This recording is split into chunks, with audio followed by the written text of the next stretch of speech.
हे मनुष्य, जब तू इस संसार में नहीं था तब संसार के सारे काम चल रहे थे। जब तू इस संसार से चला जाएगा तब भी सारे काम चलेंगे। हर मनुष्य के मन में ये वहम है कि वह घर परिवार मोहल्ले के लिए बहुत महत्वपूर्ण है। जो अपने आप को जितना महत्वपूर्ण समझता है उसमें उतना ही अहंकार बढ़ जाता है। एक सेठ के पास एक मुनीम था। वह सेठ का सारा काम संभालता था। सेठ के सारे खाते और सारा कारोबार वह जानता था। बात बात में वह कह देता था कि मुझे सब पता है।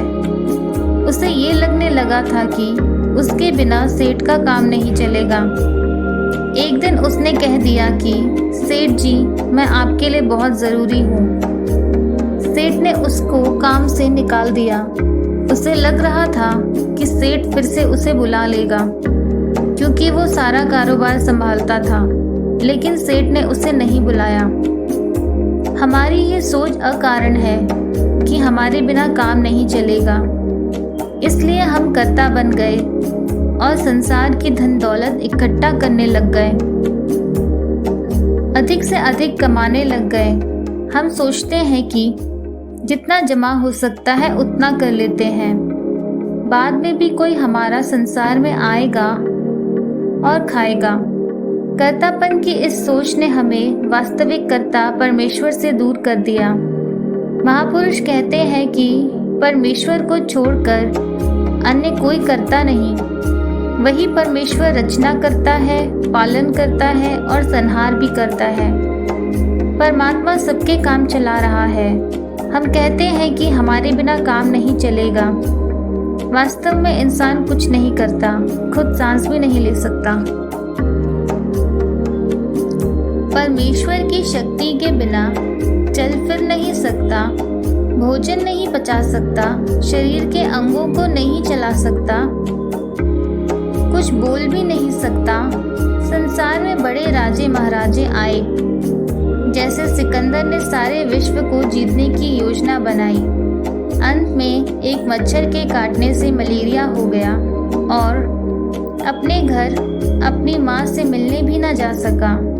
और जाते वक्त उसने अपने साथियों से कहा कि जब मुझे कब्र में ले जाया जाए तो मेरे दोनों हाथ बाहर रखना, ताकि सारी दुनिया देख ले कि जिसने सारे विश्व को जीता वो खाली हाथ गया, कुछ भी ना ले जा सका।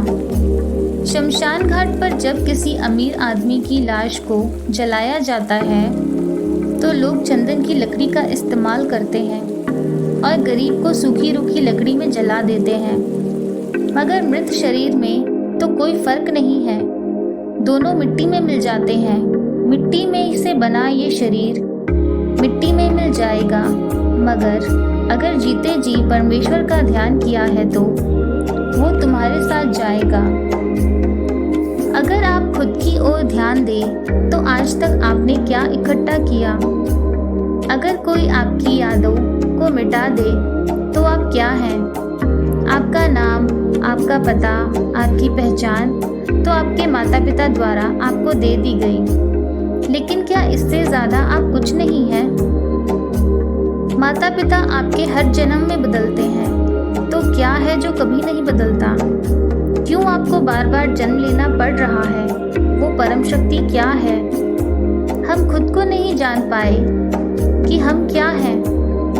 हम में उसी की शक्ति है। हर जन्म में बंधन बनाकर चले जाते हैं और बार बार लौट के आते हैं। एक पंछी को भी आज़ादी पसंद है। बेशक उसे एक सोने के पिंजरे में रखें, अच्छा खाने को दे दें, फिर भी वो निरंतर उससे स्वतंत्र होने का प्रयास करता है। वो सोचता है कि कोई पिंजरे का दरवाज़ा खोल दे। सिर्फ इंसान है जो स्वतंत्र होना नहीं चाहता।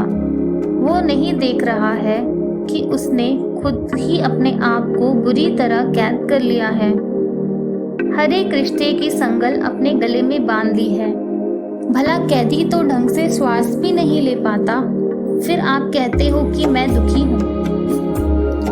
आप अपने अपने फर्ज अदा करें, मगर खुद उनसे बंधिए मत। आपका कर्जा बाकी है, तभी आप बार बार यहाँ इस संसार में आ रहे हैं। फर्ज निभाएं और अपने जीवन की यात्रा भी करें, मृत्यु की तैयारी भी करें, क्योंकि आखिरी वक्त में आपके कोई काम न आएगा, न बेटी न कोई बेटा। जब आप चले जाएंगे, सृष्टि का हर एक काम चलेगा, मगर अगर कुछ चला गया होगा तो वो होगा आपका जीवन, जो फिर मिले ना मिले। संत महात्मा समझाते हैं कि तू दुनिया के कार्यों की चिंता न कर, तुझे मानव चोला मिला है। परमेश्वर की भक्ति कर, उस परमात्मा से प्रेम कर, निष्काम होकर भक्ति कर, किसी संसार के लिए नहीं। ऐ इंसान, तू मन का गुलाम हो गया है। मन तुझे वो दिखाता है जो है ही नहीं। वो तुझे कल की चिंता में फंसा देता है और आज खो जाता है।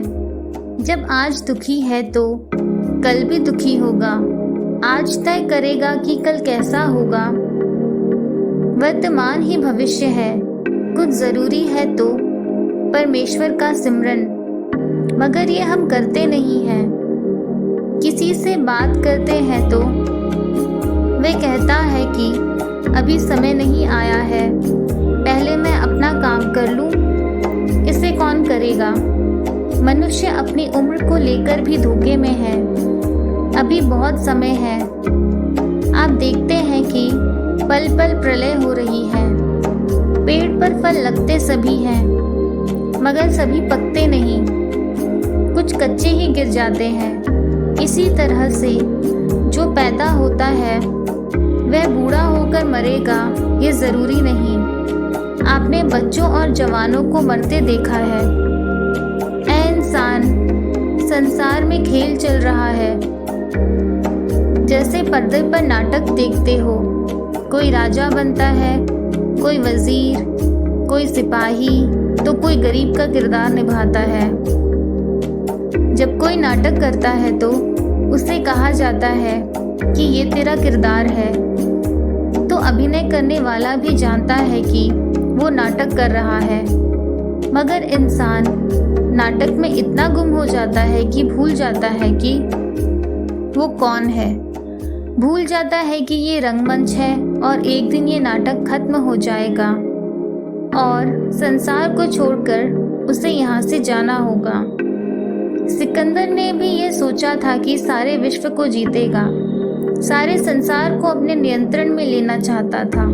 लेकिन जब सिकंदर इस संसार में नहीं था, तब भी राजकाज चल रहे थे, और आज जब वो संसार से चला गया है तो भी काम चल रहे हैं। इसीलिए अपने इस मूल्यवान जीवन को व्यर्थ न गवाओ। उस वादे को याद रखो जो तुम गर्भ में करके आए थे कि मैं संसार में जाकर तुझे याद रखूंगा।